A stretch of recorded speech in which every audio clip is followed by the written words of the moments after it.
Does your neck hurt when you do yoga, especially when you're doing back bends or movements and poses that make you bring your head all the way back? So if that's the case, I've got one really simple quick fix for that you can apply immediately into your classes and your yoga practice. I'm Brea Johnson of Heart and Bones Yoga, and this is your place to learn all about your beautiful body, ways to move it with love, kindness, and care. So subscribe, join Heart and Bones online, join our teacher education courses, but let's fix that beautiful neck of ours.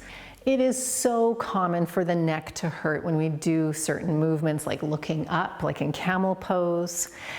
And it hurts because we go way too far back. And so let's look at the anatomy of the neck real quick. So we've got our little handy helper here. And the cervical spine, so of course you've got the whole spine here, but the neck is called the cervical spine. And it can move, of course. It can move in all sorts of different ways. It should and can move. But what we tend to do sometimes, and why the neck hurts, is that we let the heavy head of ours, right, our cranium here, we let that head drop all the way back. And our head is heavy. There's a lot here. It's holding our wonderful brains in. And so when you lean back like this to do like a Cobra pose or a Camel, again, any of these poses that require that big movement of the neck, it's going to hurt and it's not going to feel good.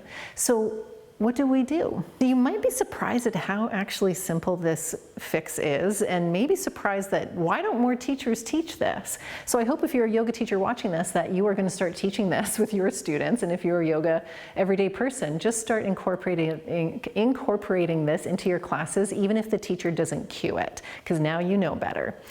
This is it. Are we ready? Less about just dropping the head back and more about lengthening and then leading from the chin. So let's talk through this. I want you to do it with me so you really it makes sense in your body, okay?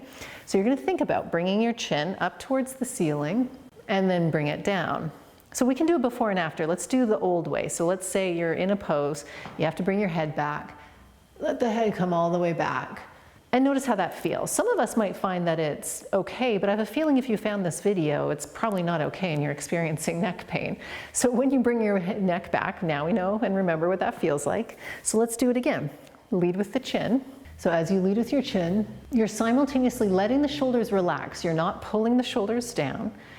You are letting your shoulders relax as you're lengthening your chin up to the ceiling, feeling like you're lengthening the front of the neck and only going as far back as the front of your neck will let you. So again, lengthening the chin up, lifting, not just moving the head back, but feeling like your whole neck is getting long, like a gentle elastic band, but leading with the chin, so much nicer. So I don't go as far back, and that's okay, because now I'm protecting my cervical spine.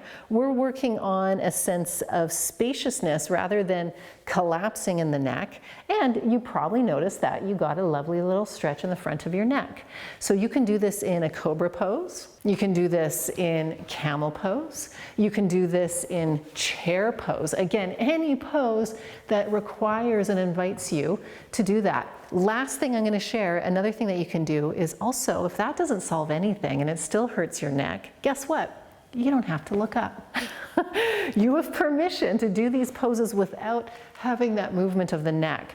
And if you found this still didn't quite solve it, then I really recommend working on some neck and cervical spine mobility classes and movements, which you can find here as well. I hope that was helpful. Such a simple fix. Don't you love that? If that was helpful, leave a comment, let me know, share, save, and subscribe, and see you in the next video.